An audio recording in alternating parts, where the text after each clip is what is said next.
Hello friends, welcome back to our YouTube channel JS commerce classes. आज हम इस video में अलंकार के बारे में बात करेंगे। अलंकार जो है ये 12वीं कक्षा का व्याकरण का एक विभाग है जो आपकी 2 मार्क्स के लिए आएगा। तो अलंकार को सबसे पहले समझते हैं क्या। जिस प्रकार स्वर्ण आदि के आभूषणों से शरीर की शोभा बढ़ती है, उसी प्रकार जिन साधनों से काव्य की सुंदरता में वृद्धि होती है वहाँ अलंकार की उत्पत्ति होती है। समझाने के लिए कहा गया है जैसे कि आभूषणों से हमारे शरीर की शोभा बढ़ती है, हम अच्छे लगते हैं, वैसे ही अलंकार से जो काव्य होता है उसमें सुंदरता बढ़ती है।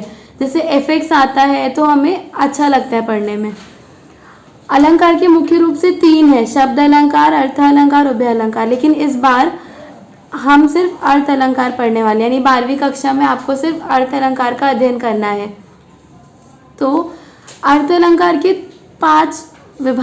5 हैं। सबसे पहला है रूपक अलंकार, उपमा अलंकार, उत्प्रेक्षा अलंकार, अतिशयोक्ति अलंकार, दृष्टांत अलंकार। एक एक करके देखते हैं क्या है। सबसे पहला जो आपका रूपक अलंकार है, क्या यहाँ पे कहा गया है, जहाँ प्रस्तुत अथवा उपमेय पर उपमान अर्थात अप्रस्तुत का आरोप होता है। यानी कहने का मतलब है यहाँ पर उपमेय और उपमान। सबसे पहले समझना होगा ये उपमेय और उपमान होता क्या है।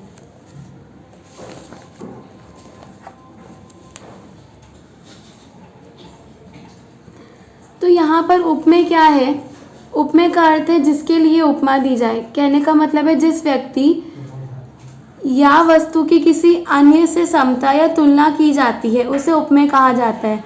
यानी कभी भी अगर हम किसी व्यक्ति या वस्तु की किसी दूसरे वस्तु से तुलना करेंगे, कंपैरिजन करेंगे, तो वो उसको उपमेय कहा जाता है।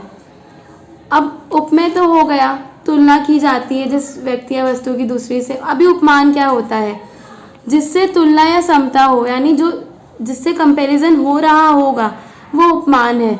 जिस प्रसिद्ध व्यक्ति या वस्तु से समानता बताई जाती है या तुलना की जाती है उसे उपमान कहा जाता है। जो आपका प्रसिद्ध या कुछ फेमस क्वालिटी ऐसा होगा वो आपका उपमान होगा। उदाहरण के तौर पे सीता का मुख चंद्रमा के समान सुंदर है, तो यहाँ पर जो चंद्रमा है यह आपका क्या है, उपमान है, क्योंकि यहाँ पे कंपैरिजन किया गया है। सीता का मुख किसके समान सुंदर है, चंद्रमा। तो यहाँ पे आपका जो उपमान है, जो आपकी प्रसिद्ध वस्तु है, डायरेक्टली चंद्रमा से कंपैरिजन किया गया, तो ये आपका उपमान है। तो ये था उपमेय और उपमान।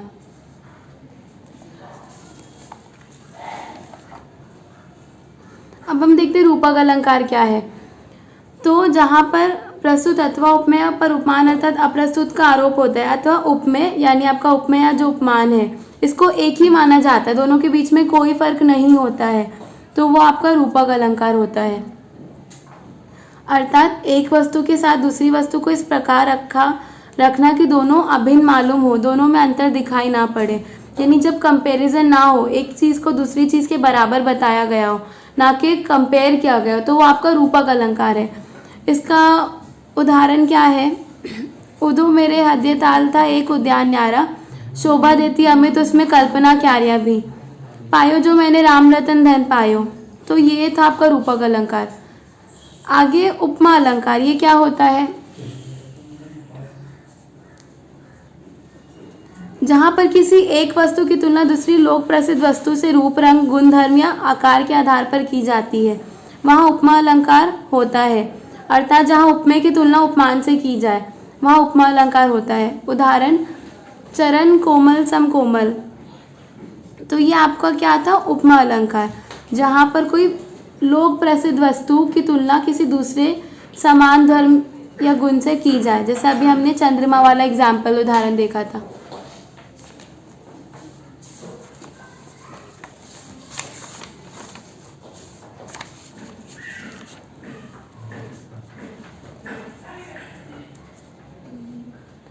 आगे जो आपका है तीसरा अलंकार वो है उत्प्रेक्षा अलंकार, जहाँ पर उपमेय में उपमान की संभावना प्रकट की जाए या उपमेय को ही उपमान मान लिया जाए। यानी आपका जो उपमेय होगा, कॉमन धर्म गुण या फिर जो सामान्य वस्तु होगी, व्यक्ति होगा, उसमें उपमान की संभावना प्रकट होगी या उसको ही हम लोग क्या मान लेंगे, उपमान, तो वो उत्प्रेक्षा अलंकार है। अच्छा, उत्प्रेक्षा जो ये इन शब्दों से मिलकर बना है, अर्थात प्रकट रूप से दिखना, साफ साफ दिखना। इस अलंकार में आपको क्या याद रखना है, मानो, जनु, जानू, मनु या मानु, इन शब्दों का प्रयोग होगा। यानी कभी भी अगर उत्प्रेक्षा अलंकार आपको पूछा गया तो इसमें आपको क्या ध्यान रखना है कि आपको इन शब्दों को याद रखना है। अगर ये चारों शब्द है तो ये वहाँ पर आपका उत्प्रेक्षा अलंकार है। उदाहरण के तौर पे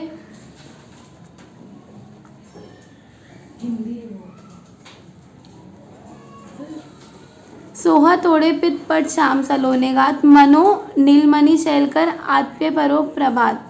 तो ये आपका किसका उदाहरण था, उत्प्रेक्षा अलंकार का।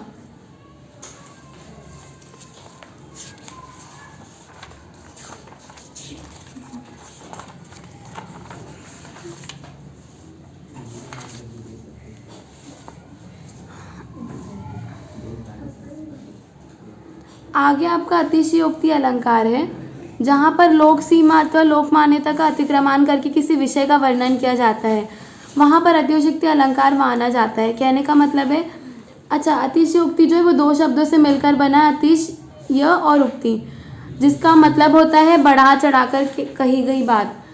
तो कभी भी कोई बात हम जब बहुत ज़्यादा बढ़ा चढ़ाकर कहेंगे, रियलिटी इतनी ज़्यादा उसमें नहीं होगी, उसको एग्जैजरेट करेंगे, बढ़ाएंगे, तो वो अतिशयोक्ति अलंकार है। जैसे ये वाला एग्जाम्पल, हनुमान की पूंछ में लग ना पाई आग, लंका सगरी जल गई, गए निशाचर भाग। आगे आपका दृष्टांत अलंकार है। अच्छा, दृष्टांत का अर्थ होता है उदाहरण, यानी एग्जाम्पल देना। किसी बात की सत्यता यानी किसी बात को सच बताना है, उसको प्रमाणित, उसको प्रूफ करने के लिए उसी ढंग की कोई दूसरी बात कही जाती है जिससे पूर्व कथन की प्रामाणिकता, यानी जो प्रूफ देना था वो प्रूफ हो गया, एग्जाम्पल देकर हम बात को साबित करें, तो वो होता है आपका दृष्टांत अलंकार। इसका उदाहरण है, करत करत अभ्यास के जड़मति हो सुजान, रसरी आवत जाते सिल पर पड़त निशान।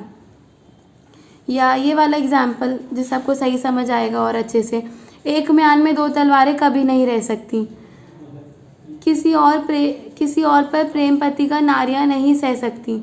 तो ये सब एग्जाम्पल जो है ये आपका दृष्टांत अलंकार का एग्जाम्पल था, जहाँ पर किसी बात को साबित करने के लिए क्या किया गया, उदाहरण दिया गया था। तो ये थे अलंकार।